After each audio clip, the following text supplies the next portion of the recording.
Hello everyone, I am Tacit and welcome to the Gems of War Campaign 7 Week 3, Day 2. So of course still the 7-year anniversary week for Gems of War. Tomorrow we're getting the anniversary pet for it as well. Coming in exactly 6 hours from now. So we got that. It's a little e-clear thingy. Make sure to get it tomorrow because it probably won't be available again until next year, if it's even available next year. Because we actually have no instance yet coming in for last year's pet or any of the other ones. Because we're getting the 2018 community pet, or the only community pet. I'm not sure why it's marked with 2018. But the one community pet, that one Dragon Kitty this Saturday. However, I don't think we're getting the anniversary one anytime soon, unless the following Saturday is. I actually didn't check that yet. Maybe I should. Because that's the week that we're getting the new game mode. But anyways, let me go check that real quick. I'm actually curious now. Because I'm not sure if we're actually going to be getting any of the past anniversary pets this year. Obviously, we're getting this year's one. Let me just double check. Because I know this Friday we're getting the Dragon Kitty. But that's not one of the anniversary pets. Should be under here. Let's go under Pet Rescue and any of them that are a Saturday. Let's see. We got a Saturday one. Okay, quite a few of them coming up soon. So one of these is probably it. Let's see. Saturday one. So the next one we have is Dragon Kitty. That's the community pet one. Then we're having... These are all Wednesday ones. The next Saturday one is... That's a weird one to have. Oh, it's for... That's a Friday one. Is it? What is that one for? I actually don't know. Wait.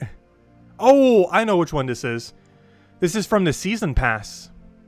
Oh, yeah, that's one of the Season Pass ones from a while back. Remember when they're bringing, like, all the pay-locked Season ones back? Okay, so that's weird. We're not getting a free, We're not going to be having a Saturday one for any of the past, anniversary weeks.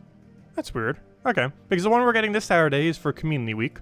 The one that's going to be on the upcoming Saturday is going to be for one of the past seasons. I believe Season 3? Not sure what happened to Season 2 pet. But I believe it's Season 3 pet that we're getting there. And Shelf on the Elf. I mean, yeah, Shelf on the Elf. I thought I said that incorrectly, but no, that's the way it is. Normally it's Elf on the Shelf, but obviously this is inverse. As a joke. But that was last year's one for Christmas. Interesting. So yeah, I guess we're just not getting any of the past ones. Interesting. But anyways, to go with it, we still do have the special thing going on all week. We should probably be getting Imperial every single day this entire week. I'm not sure what it ends with. I believe we get like VIP keys or something. But definitely make sure to claim these. 6 color scrolls as well as an Imperial. And we'll be getting that for every single color. So that's 6 Imperials, which I've been running somewhat low on.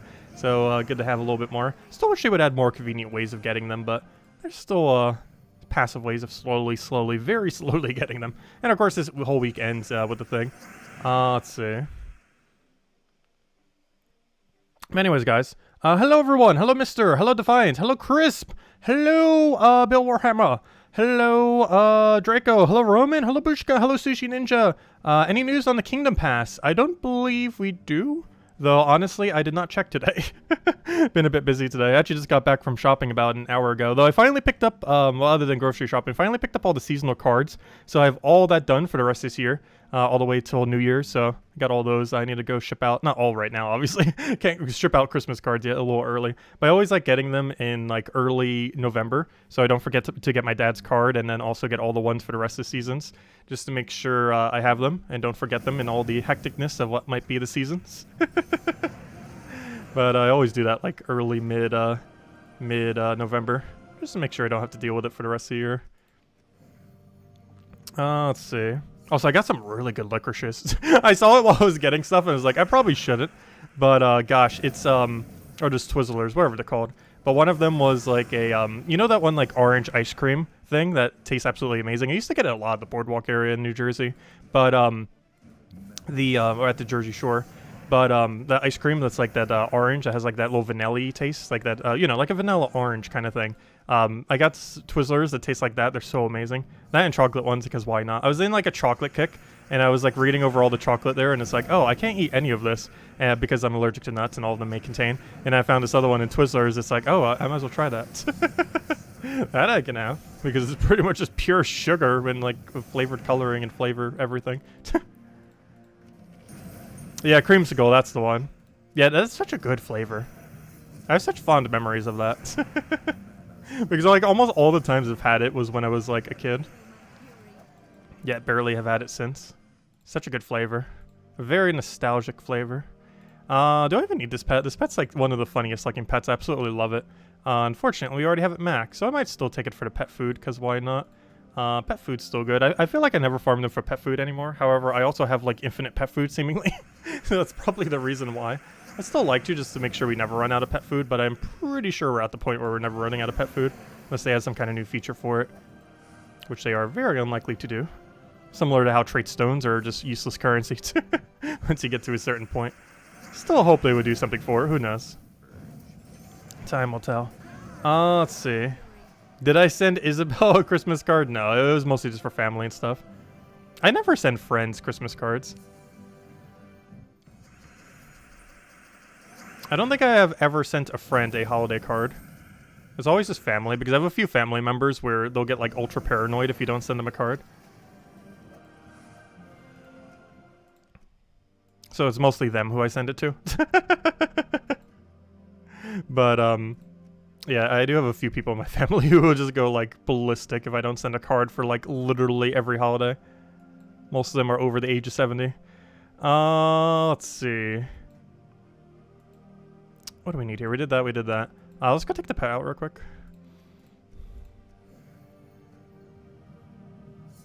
Oh, did I not say hello to Tyron and Isabel? Hello, hello.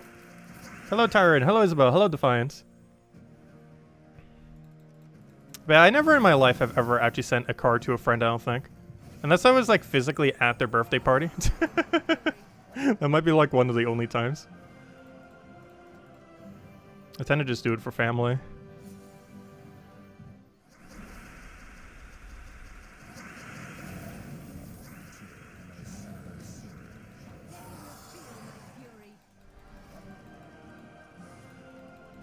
Hey, we got a treasure map. We're gonna need that to go into our 25,000 plus pile. Actually, have we hit a 25,000 yet? If we could ever get more redeem codes, we probably would. Still no codes. Actually, I didn't check yet. Let me double check. I'm pretty sure there's still no codes though. Like if I had to, yep, still no codes. Though in all fairness, I didn't, I forgot to contact someone other than just Kafka. So I'm not sure what's up with Kafka, but yeah, I might need to go message G-Man and Jetto. Also, did Jetto do a stream last night? I didn't even bother checking.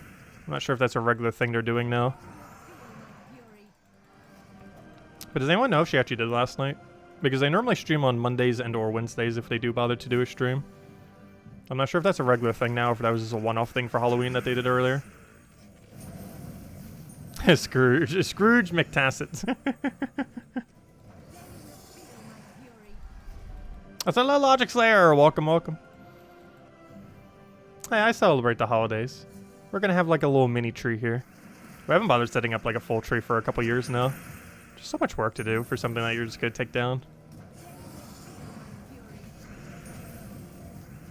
Oh, we got ourselves a little mini tree.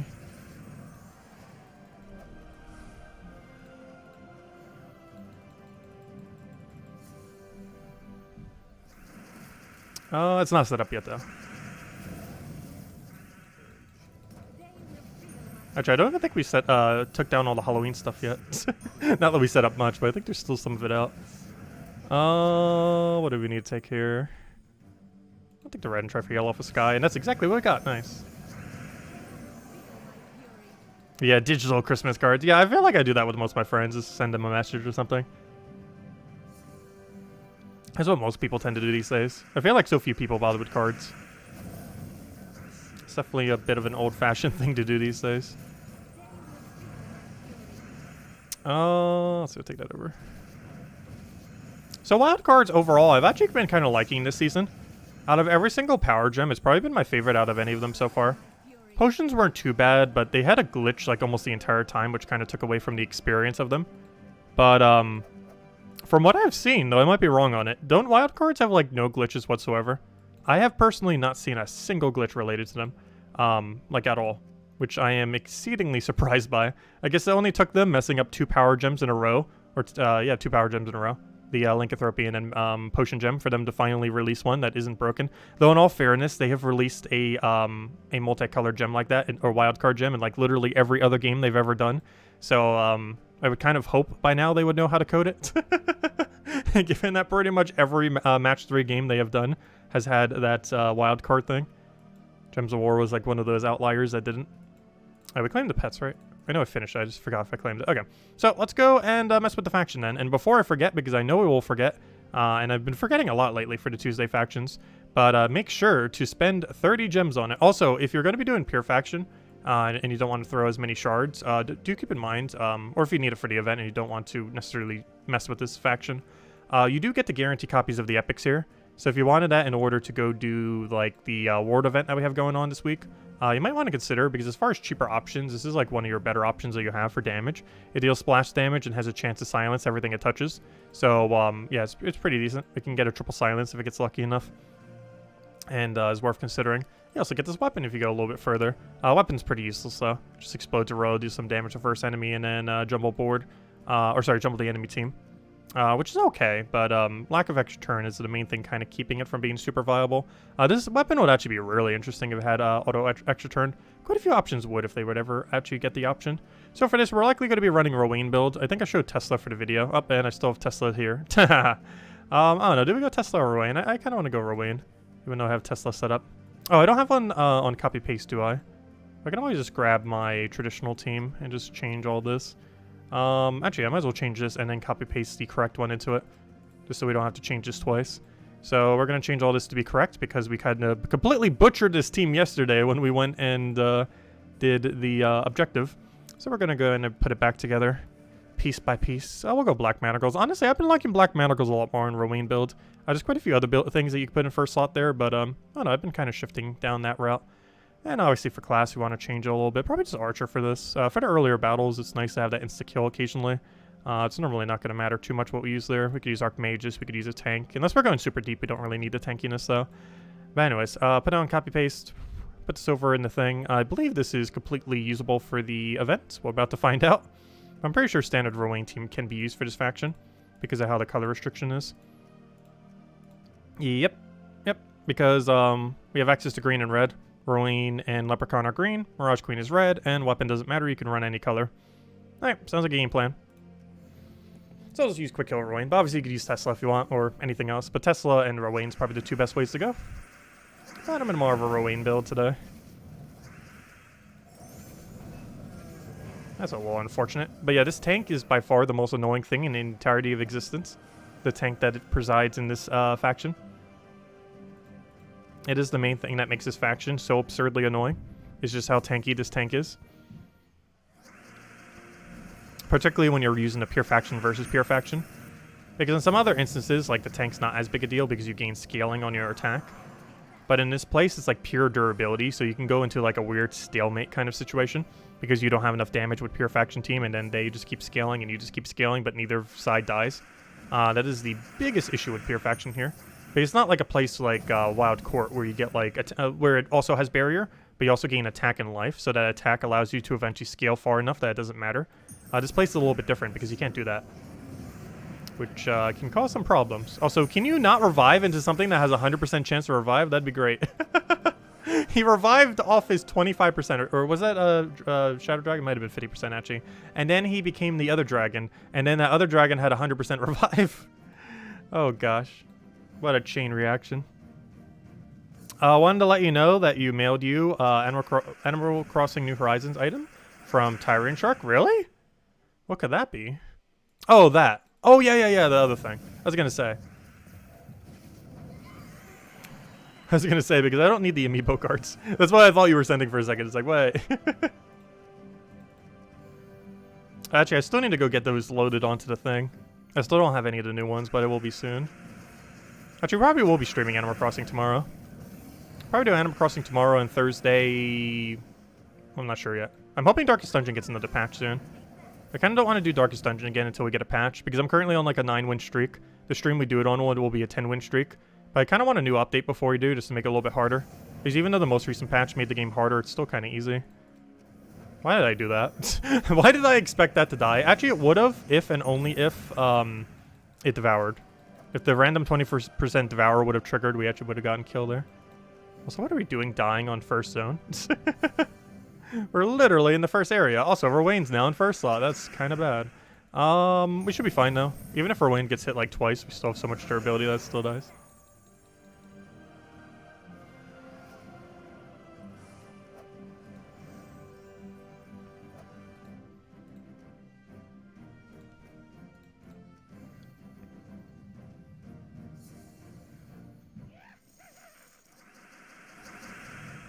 Let's see. Oh yeah, I had that in my Nook's Cranny today too. I didn't actually get the chance to really play much, but I did check Nook Shop. And it did have some kind of food dish and the black flower bed thing. But yeah, there's so many good items in that game. It almost feels like a launch day over again for Animal Crossing. I haven't really had the chance to play it off stream lately though. Like I haven't even done a whole nother island yet, or you know, one of the villager thingies. But I'll be doing that tomorrow if nothing else. Oh, let's see, I'll take that over. Grab the explosion. Okay, I know Rowan is allowed to be hit some, but you're not supposed to hit it like 3 or 4 times, gosh. I should probably go set to armor before he does like 1 billion damage in 1 turn. I don't have pure armor set, do I?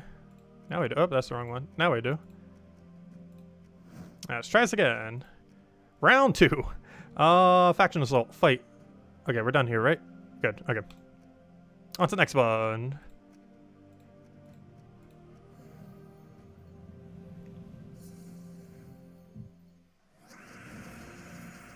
She already unlocked everything. Oh gosh.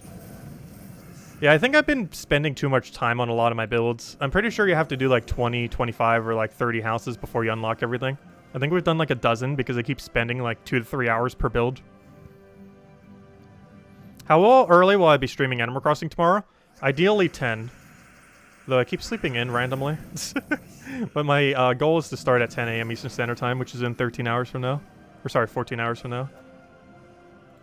That is the game plan. Okay, is it at 30? That's what I thought. Okay. It seemed like it would be some kind of number around there. I think we've done 12 or 13 houses. That means we're not even halfway done. You might want to start speeding up the development a bit on the houses. That, and I also need to go preload every single character I want to go scan. Because we might just go all custom for tomorrow's stream. And just get all of our favorite villagers in.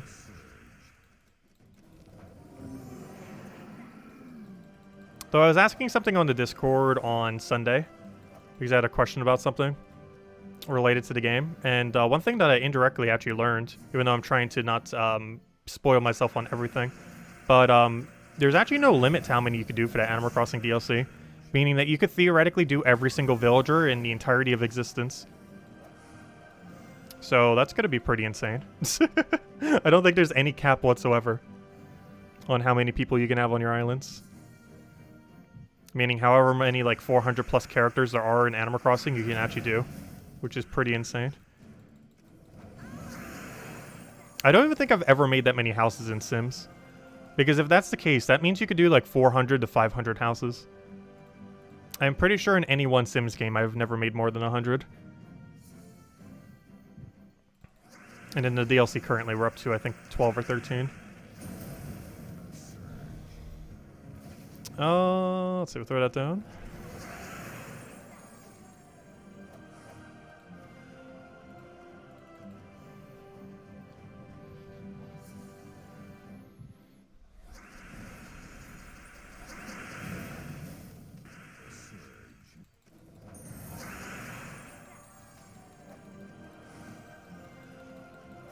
I'm into such a weird mix of genres as well. Like the 3 recent games that we've been playing the most, it's just such a weird mix of games. Like Animal Crossing, New Horizons, Darkest Dungeon 2, and then this. It's just a really weird mix of 3 games that are like so drastically different from each other.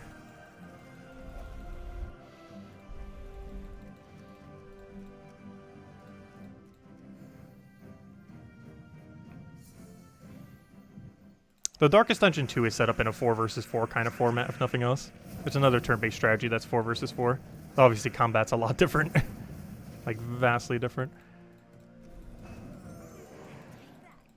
But it's still a turn-based 4 versus 4.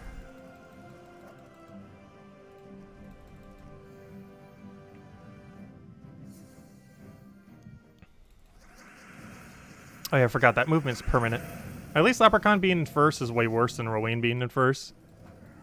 I mean, less worse, I mean, than Rowan being in first. Because that's like the one we do not want to have there. Out of everyone on our team. As obviously that's the most detrimental if it starts taking damage. This early on, it's not as big a deal. Like, one of them hit us with like 3 or 4 skulls and it still had enough damage to be fine. But obviously, the deeper we get, the more detrimental that becomes. Of course, now we get to devour randomly. We don't need it. I'll take it.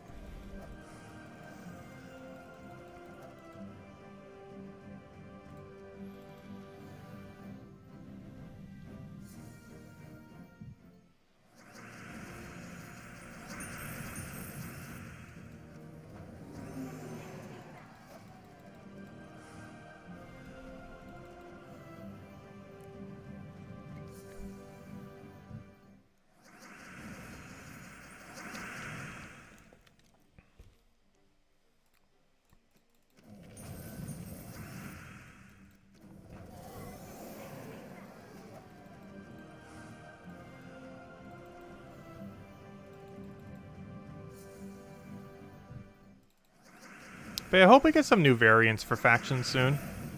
Because I believe the longest duration we've ever gone without getting new variants. A little over a year now. The most recent one they did was kind of interesting too because of the, what's it called? The new positive, treasure rooms. Those are actually the most recent thing added. They were added about a year and a half ago. And they added like 1 billion treasure rooms that have positive effects. Like the dodge and the death mark. Like, that was the most recent update we've gotten to Delves. Sure hope we get another one soonish. Maybe they'll do it around the time of the Journey event. Because I think the Journey events might be... The drop table for enemies might be similar to the Delve drop tables. We don't actually know yet exactly how they're doing that. Because if it is similar to Delves, they might end up updating the Delve ones then. With more options.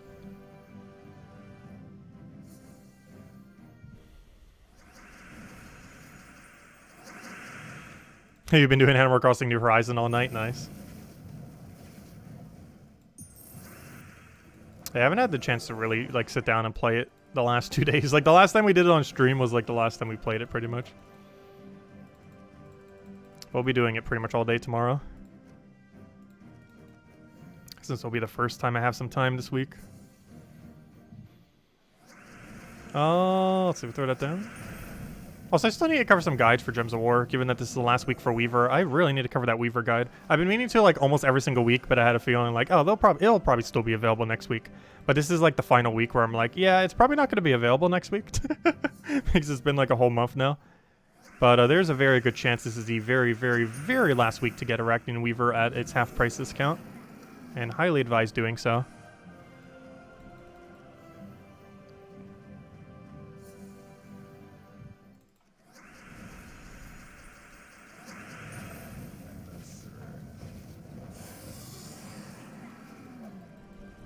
We're so close to that level. Oh, so we're not stopping the stream until we get that level. Even if we have to go power grind with Dust Devil, even though we just did a whole weekend of it. We're just so close. I don't think we're going to have to, though. We might as well just explore 12 as well if we can. I guess poke the Ward event. Because I still haven't done the Ward event today, of course. Though we could not do it for the rest of the week and it'll probably be fine. Still want to do it to help the guild, though. Especially since we only bought into tier 2.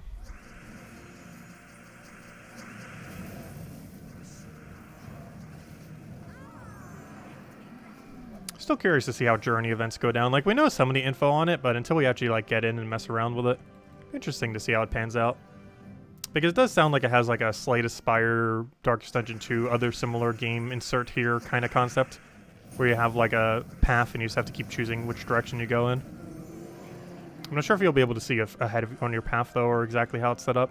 But based on its description, it sounds like it's around that kind of concept. Which could be interesting to see how that pans out.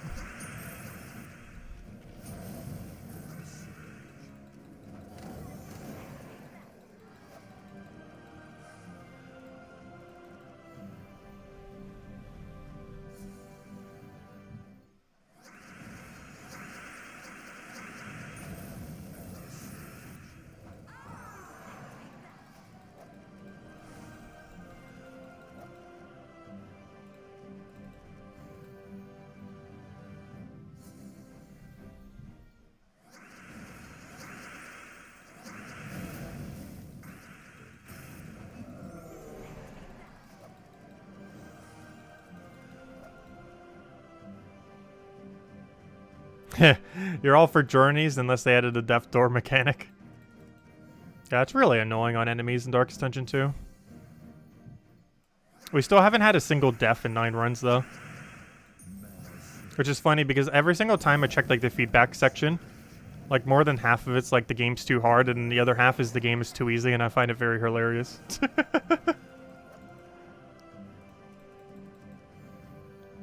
Because for that game, there's just like a bunch of people that think it's like way too difficult, and then other people who are like me who have like an infinite win streak, who's like, oh gosh, I need to make this way more difficult. It's just pretty funny.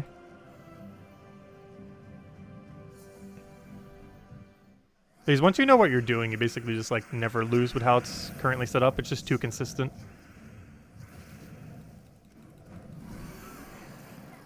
Which is really weird for how RNG those games are supposed to be. Like, I did do one Slay the Spire run the other day, and I lost it at the heart.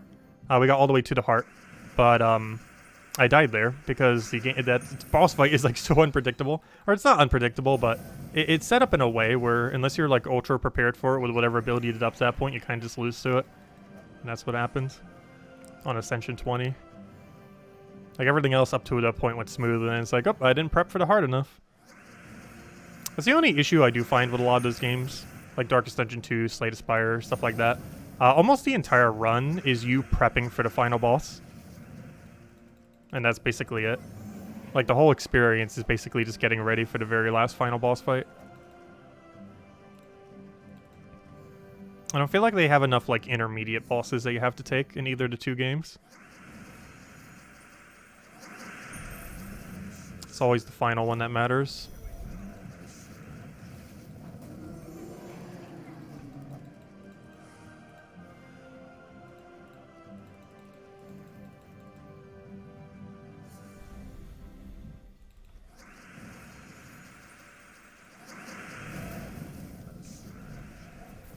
Oh, don't kill it with death marks. I need them. Don't do it. There we go. We got lucky. That's 2 10% rolls. Because if they die, we don't have them for the future battles. It's not too big a deal. We could still get through the rest of this floor without them. But how low of difficulty we are, they could do that every single time. As long as we don't lose Ruane, we're probably going to be fine. Worst comes to worst, we could even solo it just with Black Manacles or Mirage Queen if we truly had to. It'd be way slower than Ruane, though. What if somehow the rest of our team dies? We could win with just that. Mostly because of how low of difficulty we're at. Like, our whole team could just be Black Manacles and we would win. It would take way longer than this, but it would indeed win. Especially if he keeps devouring like that and stealing all their stats. Because, of course, the higher their stats, the more stats you gain when you devour them to steal it all. Which could be kind of convenient.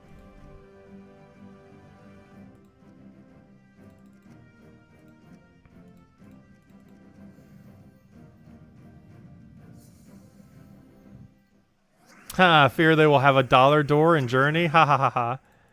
Have you died? Would you like to spend $1 to revive? I really hate that Puzzle Quest 3 has that mechanic. Puzzle Quest 3 has been really disheartening lately with the changes they've been making. Like, honestly, Puzzle Quest 3 was in a better state the second it launched in beta than it is now. Which is weird how you could develop it for like half a year and make the game worse than where the point you started. And it was definitely far from perfect when it started. But somehow it has gotten to a point that is worse than the exact point in which it started. Which is kind of weird.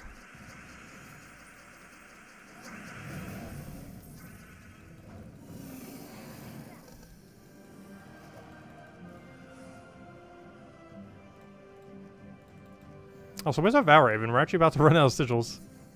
There should be a Valraven somewhere in one of these rooms, unless I lost it earlier when I wasn't paying attention. Oh, there it is. I was just saying. I knew it should be like any second now. There you are. It's hiding on me. I knew there was a Valraven approaching like any second. And there it is. Yeah, the premise of Puzzle Quest 3 is solid. The execution just keeps going downhill.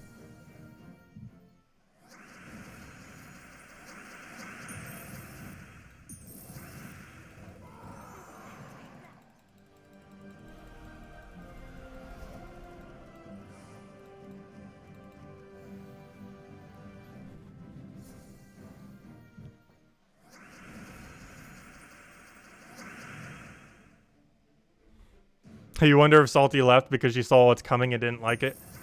Honestly, I think she would have left way before then, if that was the case. But you never know. That could be the case. I'm pretty doubtful of that. She likely just got an offer that pays more and was like, money.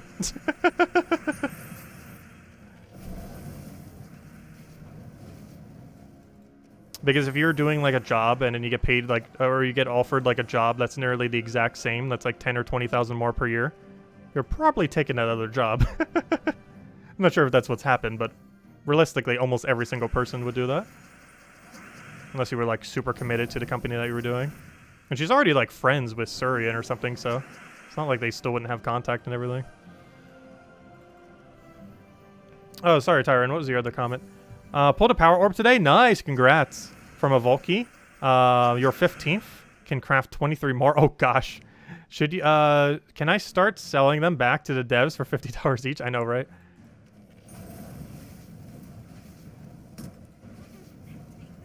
If the game ever had a community market, I'm really curious what on earth stuff would be worth. Like a power orb would probably legitimately cost like $1 or $2. Any mythic in the game, depending on how meta it is, would be like $1 to $5. Like the market would be ridiculously hilarious compared to the prices they actually ask. Trade stones would like be literally free. You'd have to bulk them together in like the thousands for them to even sell for cents.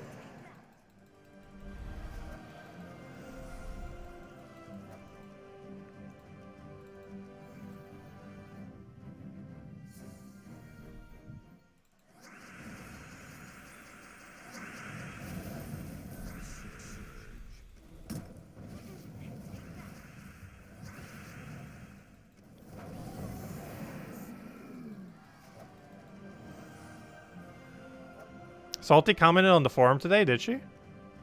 What did she say?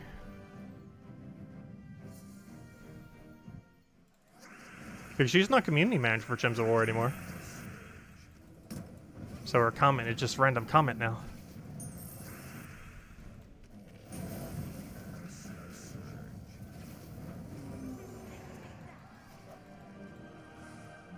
Also, I've still been looking into game development. I've just been getting really distracted with other things.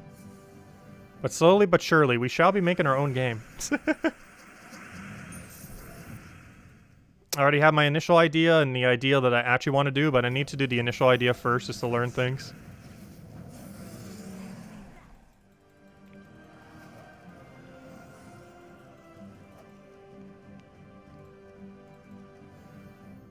Because there's no way you could start doing like in the main game that you want to do first. Especially since we've never launched one before. Again, we have to do that at least once before we try doing one where we're going to be sinking a bunch of money into. Because the first game project, like the budget's like under a few hundred most likely. But then the second one's going to have like a budget probably almost up to 10,000. Ideally less, but realistically, it's probably going to reach that number. Like 5 to 10,000.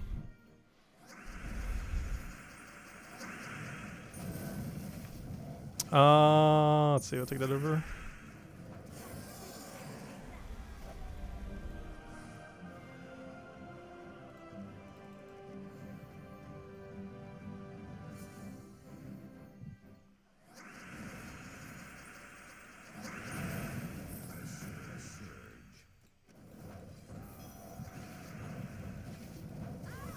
You got a second Iron Gut and a second Ferrous Raw from Guild Seals. You'd like a refund of 8k diamonds, please? Oh, gosh. Well, second Ferrous Raw actually is good, though. Second Iron Gut doesn't really do much. There are some people that do go double Iron Gut team, though. I actually shouldn't say that. Double Iron Gut's actually usable. I don't like using double Iron Gut, but it actually is good. So neither of those doubles are actually that bad. Ferrous Raw because soul farming. The best soul farming is in the teams in the game use double Ferrous Raw for the most part. There's one that uses one that's kind of good, but most of them do use two. And as far as double Iron Gut, I believe the team is Mountain Crusher, double Iron Gut, and like one other option, with the other option being like a curse thing. Can't actually remember what the proper build is, but it's not that bad because you have the enchant, or you know, assuming you have like potion effects active, you have the enchant. You kind of just throw down the weapon, you get mana for all the other things, and then you just double cast Iron Gut, and then you double cast Iron Gut again. Actually, it might be Thrall instead of Hero, now that I think about it. It's probably like Thrall, double Iron Gut something, is actually really solid. I prefer the 1 Iron Gut builds with Zugoth, but double Iron Gut does function surprisingly well. So this is the final battle, right? I sure hope so, because we are in a really horrible order right now for our team. We have to do the rest of Delve like this. I'm pretty sure that's the final battle, not the first battle. If this was the first battle, that is very concerning. Good, that was the final battle. I was going to say. Seemed like they were more durable. There we go. Do we have all the rewards? Yeah, we're done. There we go. Give me all that. Come on, double blue. Oh, double green, no. It's not what we want to see. Okay, let's go get that level. We're right on top of it. There's no way we're not going to get it. Let's go and do the world event, I guess. Hopefully that'll give us the XP, and if not, we'll go farm it a little. Okay, we'll take a bunch of Swamp Lashes, I guess. I'm still using this one, Rage Reaver into Triple Ketris. Obviously, there are other stuff you could be using. I just happen to have Triple Ketris, so I'm like, yeah, let's just do it. But, ideally, you want to be doing Shaman Hero class in a half minute, starting your entire team into whatever damage source you want to use. Ketris is the best. Second best is probably, what is second best? I think I mentioned during the video. I actually forget what it is off the top of my head. Second best is probably Mekatar. Mekatar, I think, is the cheapest option. What's the mid-range option? Is there one? Because Lord of Slaughter is also Mythic. That's viable. Yeah, you might just have, if you need a super cheap option, you might just have to use Mekatar. Which is fine, because you just get it with seals, so it's pretty easy to obtain. But yeah, I think you do, because you need something that can be fed by the weapons. It is advised getting at least one of the weapons. Rage Reaver is probably the overall strongest, so any of the 3 is probably fine. But if you are going to pick one, Rage Reaver is probably the way to go. Yeah, builds are kind of weird this week if you don't have any Ketrises. Like, you could still function, but it's so much easier with it, that's for sure. He used to be a much better Mythic. He's not horrible in the current state of the game, he's just been falling off. Because he's one of those Mythics that has to sacrifice its turn in order to do anything. And this is increasingly worse as we get more and more options in the game that can loop. As loop teams get better, anything that auto-ends its turn to do its ability becomes increasingly weaker. And he just happens to be under that category of troop. It's still good, though. Even outside the context of this event. Normally, Ketris is used with Shaman Hero class with this weapon, followed by double Ketris, then one other option, depending on what you want to do. In this case, we're just using triple Ketris since we don't really have a good other option, based on the restriction. So the solution is just more Ketris. I was hoping that would be enough damage, apparently not. Because the weapon itself does do some damage. Not a lot, but some. It's like a splash damage poke. It's one of the reasons why Rage Reaver is better as well. Because you can triple remove barrier. Let's say the enemy team barriered their entire team. You know, using this with Ketris, which is like 95% of the time the troop you're using it with. Or almost always if you have one. But basically, the reason why this one's so much better than the other two is the other two only hit 1 target. This hits 3 targets, technically. And what's good about this is if they have a whole team of barrier, you do this, it hits all 3 of their barriers, and then Ketris kills everything that it touched. And that's the main premise of why you kind of want Rage Weaver instead. That, and it creates a really high amount of just 1 color, whereas the other 2 create 2 colors, which can sometimes conflict with each other. So this just gives you a higher chance of extra turning as well. If you're getting any like the 3 kind of weapons that boost based on Tauruses, or similar things like Wild Plains, it's best to go Rage Weaver of the 3 if you're going to pick up any of the 3 this week. All 3 of them are usable, but Rage Weaver is the best of the 3. There's also an Explodey weapon, so I guess there's technically 4. The Explodey weapon's probably the second best, just because Explodey weapons are never bad.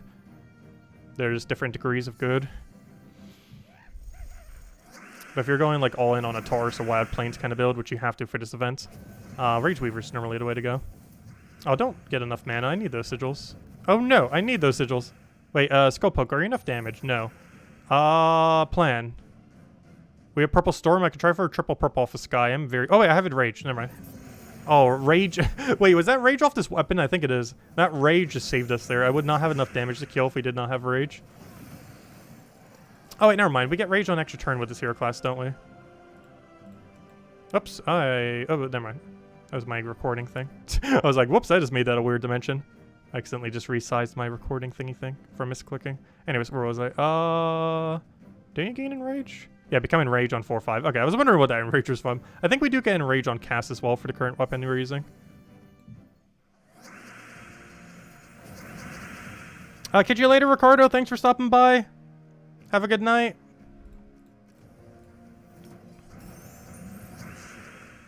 You think the best soul farm now is Nomapalooza's? It is. It's actually not worth soul farming in anything other than Nomapalooza unless you just desperately need the souls.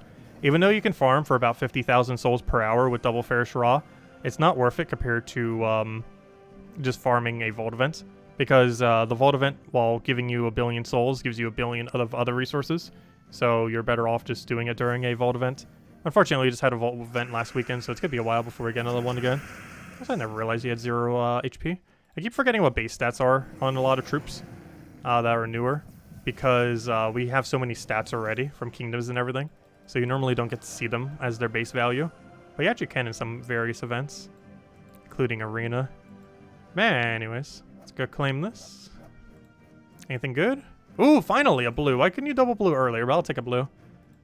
1 out of 3 is not too bad. We need to go get this level. So for this level, I think we're just going to go do like Dust Devil Farm or something. Actually, you know what? I'll do Explore 12. I feel like we've been doing barely in Explore 12 lately. So we'll go keep doing Explore 12 Zugoff until we get a level up. Which shouldn't take too long. Where on earth is the team? There it is.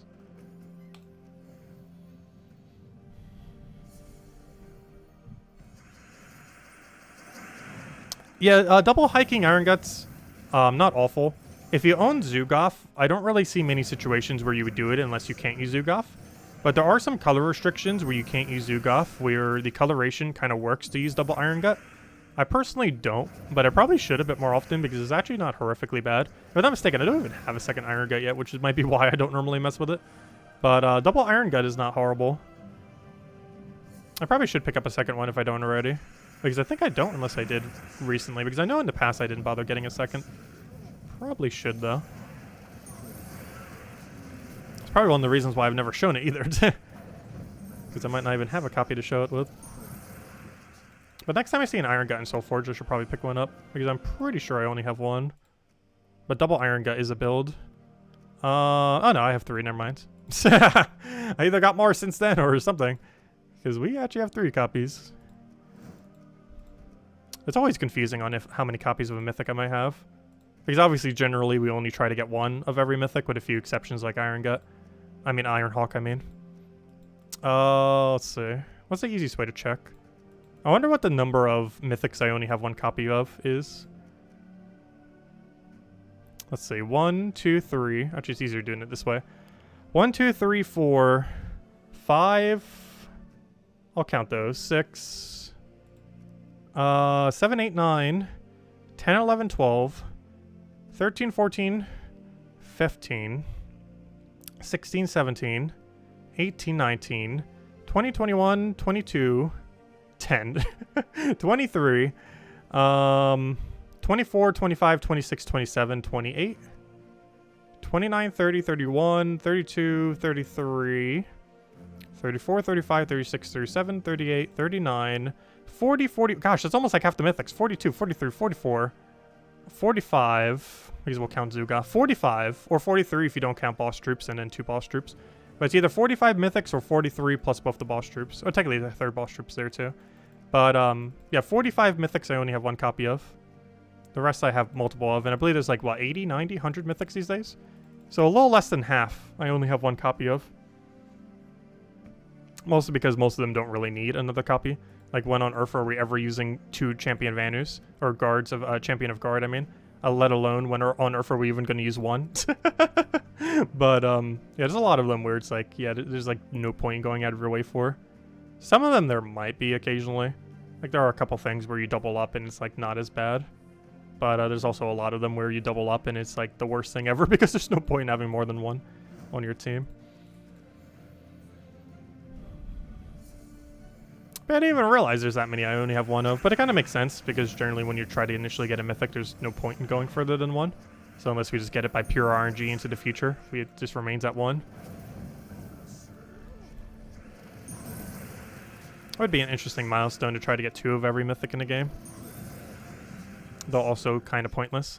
Though we do have enough diamonds to do so if we so choose. It would take like a year. If we tried committing to it next year, which we likely won't, it's kind of pointless. But if we did, we could have 2 of every Mythic in the game. By the end of next year. Or at least probably by the end of a single cycle, actually. which only takes like, what, 4 or 5 months? 3 months? Somewhere around there. It's like 3 to 4 months for a Mythic cycle these days. So we could have that done by early next year if we really want to, but we're not going to. It is extremely pointless and will probably cost me almost every diamond we have. So we're not releasing them for anything else. However, there might be a new feature that uses it at some point. That's one of the main reasons I haven't just like dumped all my diamonds into something pointless, is they might add a new feature that uses them. Currently, the main two purposes of diamonds are, of course, to obtain every mythic in the game. Though, obviously, once you have all the mythics, you don't need it for that necessarily anymore. And the other thing is for weapons. But we also have every weapon in the game. So for the two things you use it for, primarily, we already have all of it. Which is a weird thing with diamonds. Diamonds are a lot like trait stones and other things, even war coins and things. Like, when you need them, they're like so precious. And then once you don't need them anymore, they're like one of the worst currencies in the game. Like, war coins is a really good example of that. Like, prior to owning one of every single set, like, they're so good because they give you a whole extra team slot and a whole new pay-to-win banner, technically, or not pay-to-win necessarily, but, you know, a new banner that you can occasionally use. Most of them are pretty useless, but they can help on occasion. But then they become completely useless once you have them all. And then diamonds are the same way. Like, they're one of the most useful resources in the entire game because they can craft all the higher rarity stuff in the game. But then you eventually reach the point where you have everything and it's like, oh, this currency is useless. Even though it was like so valuable prior. Very few people reach that point though. It takes a while for it to reach the point where you literally don't need diamonds anymore. When you do, it feels kind of weird because like one of the most important currencies become just a dead currency then.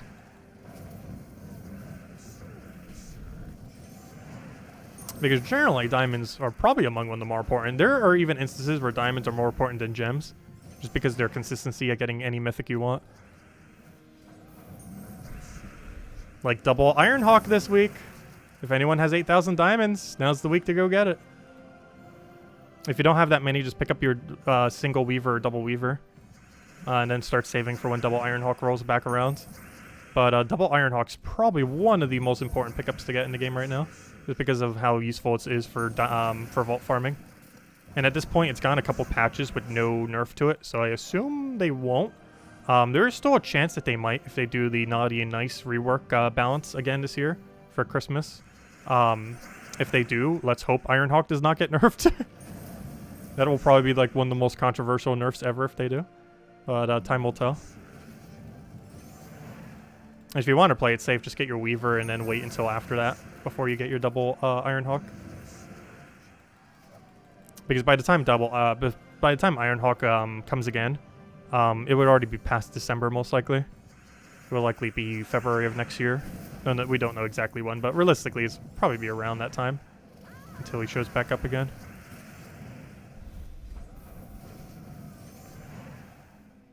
We'll take that over for now. Should have probably Leprechaun there, but this is fine. Luckily, Death Mark went away, and that should be a match. A little bit of a weird battle. Hey, there's our level. What do we get? Blue Mastery Brown. We'll put in the blue. Try to keep them a little even other than purple. There we go. Oh, so hello, the stats. Welcome, welcome. If anyone has any other questions, anything you want me to go over, do let me know. We'll make sure to do so. Otherwise, I'm mostly just going to get a little bit of token grinding in, which we haven't really been doing as much lately. I still wish they would add some kind of alternative passive way to also get them a little bit more. Since currently Explore farming is pretty much the only way to really do it. But who knows, maybe the journey events will give us a bunch of tokens as well. We don't actually really know what the full reward system is until it comes out next week. We can kind of assume it's going to be kind of similar to Raid, Invasions, World Event as far as the overall payout. Though if it is closer to World Event, that does mean technically tokens. Especially since it's replacing a World Event, so it kind of makes sense. Otherwise, we're actually getting less tokens overall. Because we're not going to be able to get tokens during that week for World Event, because there is no World Event. It's being replaced by a Journey event. So we'll see exactly what happens with it for its overall loot. You probably even... No, I was going to say you probably even get some of the Kingdom unlocks during it, but no, you can't. Because if I'm not mistaken, it's a reoccurring thing. But then again, maybe it is just associated to Kingdoms. I'm not sure. Because you need like a Journey Captain. I think the Journey Captains are associated to the new Kingdoms. Also, I hope the Journey Captain isn't too useless. We ended up reading what it was a little while back, but I completely forget what it is now. Do you think that all player paths will match in a new event? I sure hope it does across all players, or at least within the same guild, but ideally across all players. Because it's going to make leaderboard very weird otherwise if it's not. If it's completely random per person, or even just completely random per guild, that's going to be kind of annoying. Because since there's a leaderboard attached to it, that leaderboard is just going to be all over the place with almost no consistency. I would also make it so we can kind of do a guide video on, or a guide stream, I guess, when we do it on Monday nights. Because if we're doing a bunch of progress on it and it's the same for everyone, then whatever I do is the same for everyone. We don't know for sure that's going to be the case, but that'd be kind of convenient if it was. Because then everyone could just follow whatever path we do. But I'm not exactly sure how the pathing system's even going to work. We'll find out a lot more on launch day, which is this Monday. What do you think it would be better to finish today's delve? Tesla, Ferocity, or something else? Probably Tesla. Tesla scale, so if you're... Oh, going super deep. Wait, what? Oh, we're on Explore. I was like, wait, for a second I thought we were doing a faction for a second because I was just answering a faction question. But, yeah, there we go. Nice. Well, it's not even no vault event weekend. We were farming for you for like half an hour. We couldn't find one. And then you just randomly drop when it's not even a vault event anymore. So that's the exact one I need, so can't really complain. Though it's kind of funny still, though. Like, when you're actually dropping at a high rate, we can barely find you. And then when you're not barely supposed to drop at all, we just randomly find you. But verse 2 is the verse I have the lowest of. And that's a verse 2.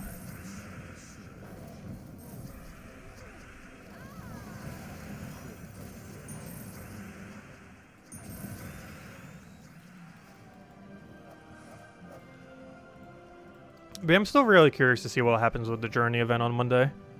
There's just so many details we won't know until the day of. Because they haven't disclosed it. Such as pricing, how exactly the pathing system works, if every single person will have different pathing, or if it's the same per guild, or if it's the same for every single person in the entire game. The overall rewards for the Journey events we don't really know, or the amount of expense we have to pay. Because it could be more like a bounty hunter where you have to pay a little over 1,000, or it could be more like a standard world event or weekly event kind of thing, where it's closer to just like a few hundred and you're probably going to be fine for most rewards. Though given that there's a troop in the mix, it's probably closer to bounty hunter where you have to do like 1,000 or so gems. So do be wary of that. If you don't already have like some gems reserved and you want to get that journey troop maxed, you will probably need close to a little over 1,000 gems, or a little bit less if you use a small blue for the final level. Because the pricing of it is most likely going to be very similar to how bounty hunter is priced. Or obviously you can still do it for free, but if you want the troop fully maxed, you probably have to go a little deep into gems. So it's very likely to cost around 1,000, though we don't have confirmation on that yet. But I would expect to pay around 1,000 or so if you plan on insta-maxing the troop. A little bit less if you use a blue orb though. I think for bounty hunter it was 710 gems if you use a blue orb. So I'd expect it to be like 750 or less for this event if you use a blue orb. Like somewhere around like 600 to 750 in order to max the new journey troop without spending as many gems.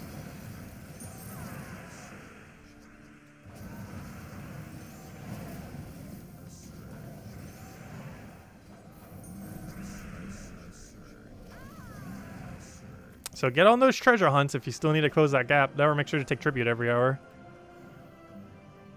If I take tribute like 15 times a day per day, every single day leading up to the event, we would already have over 1,000 gems. I normally don't take my tribute that much these days. But if we did, we could literally have all the gems for the event between now and the event, which is kind of funny. Hello, Haley. Welcome. Any Pure Faction team suggestions? You got killed before the final room. The best way to do it is the common troop, or sorry, the rare, that one tank troop, followed by double the silencing troop, and then ending with the 50% mana start troop. The 50% mana start troop is to get everything rolling quicker. The tank is to not die because he has barrier on cast. And your entire team is just, if you don't need your tank, just don't cast it. And then let all your mana sink into the 2 silence troops, those red-yellow things. And then keep spamming them until you silence out all the enemies, the hardest options. So basically the whole premise when you're running through the, before reaching the final fight, or even in the final fight technically as well, is you want to silence out every single biggest threat on the opposing teams using the 2 Minotaur thingies, the red-yellow ones, and just hope you get enough RNG that it lands. It is a bit of a luck-based faction, but your goal is to keep silencing out the enemy so that they can't do anything to you. And you don't even want to necessarily cast your tank unless you absolutely have to not die. You're primarily just spamming your... what do we need here? We'll take it that way. You're mostly just spamming your silence troops, because not only do they pressure damage, but they also do the silence, which prevents them from doing damage to you.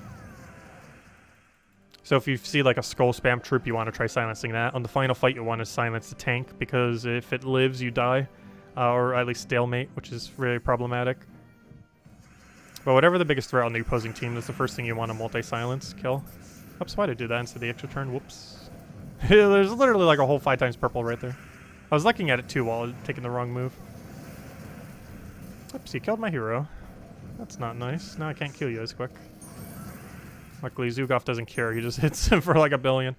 Let's see. I'll take that first, actually. Higher chance for Cascaded Skull, which we did get. Yeah, what's in our chest? Nothing good. We haven't gotten better than Arania today. No Anus, no Nishas. Alright, let's go for 1 more chest, and we'll probably call it a wrap. See if we can get something juicy here. And hopefully sometime soon we'll have redeem codes again. 100% we will be handing out a redeem code this Monday for the new Journey event that's happening on Monday night. We're going to be having a pretty big stream because we'll be doing all of the Chapter 4 tasks and the entirety of the Journey. Or a lot of the Journey anyways. We'll be doing a lot of Journey. I might even do the Journeys first before we do all the tasks, since obviously that's a little bit more interesting. We're still going to be doing all the standard chapter tasks that weekday though. We're just going to be doing all the Journey stuff first.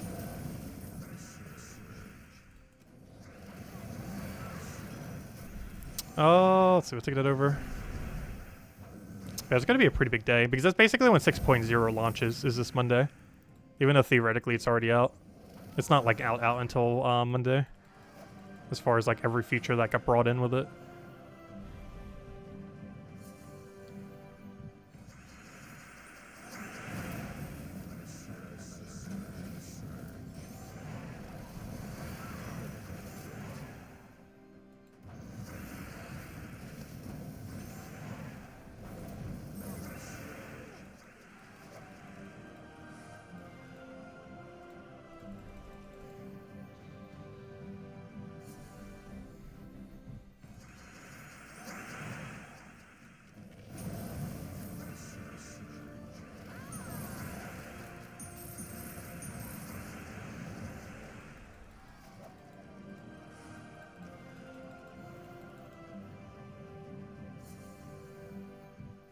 Let's see. Let's take Explosion there.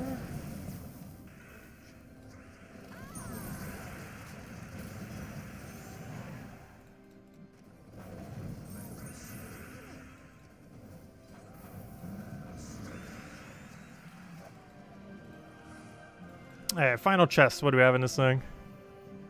Something juicy. As is tradition, hopefully it'll have an Anu. I'm not sure why. Like, the chance of us getting an Anu on the very last chest of a stream has like a 70% higher chance or something. The amount of Anus we end with is just so absurdly high sometimes. Hopefully it'll continue this streak.